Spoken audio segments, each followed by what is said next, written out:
Sacrificial Love and Bearing Fruit, third Sunday in Lent, Year C.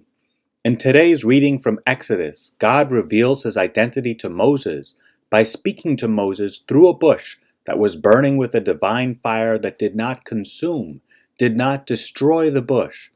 God reveals his identity to Moses by saying that his essential, divine name is I am who am. Knowing a person's name is very important for me to relate to that person. When someone voluntarily reveals to another their name, often this is an invitation for a friendship to possibly develop. Similarly, by revealing his name to Moses, God was inviting Moses into a friendship, and through Moses, all into a divine friendship. That God invited Moses and is inviting us to a friendship is further indicated by another way God revealed his identity. God further revealed his identity to Moses by saying, I am the God of your fathers, the God of Abraham, the God of Isaac, and the God of Jacob.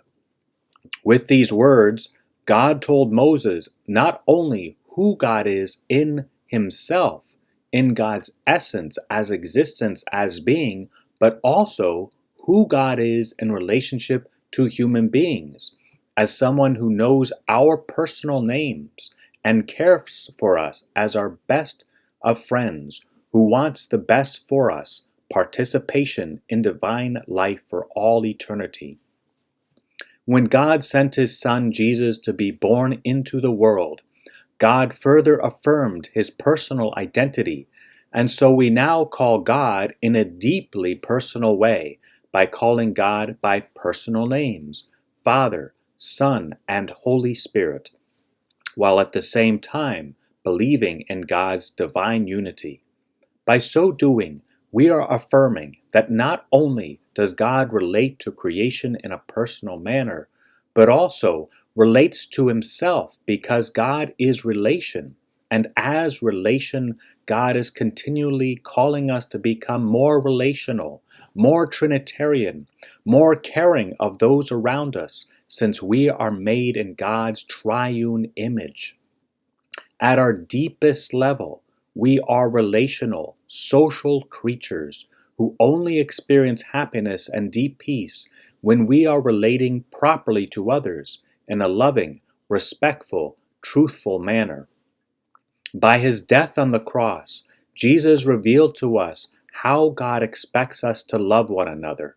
God calls us to love one another so much that we are willing to sacrifice our lives for one another since God has done so for us, and we are made in God's image and likeness.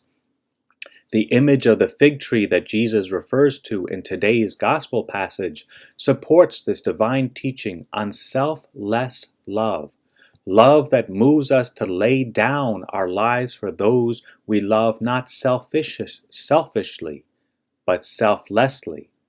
The trees that Jesus affirms are good are those trees that sacrifice their sap, that sacrifice their lifeblood in order to bear fruit. The trees that Jesus is not happy with are those trees that do not sacrifice their sap, that do not pour their lifeblood into the fruit, but rather keep all their sap selfishly to themselves, and so they die without giving new life. Today, may we learn from creation, may we learn from fruit-bearing trees how we are to live.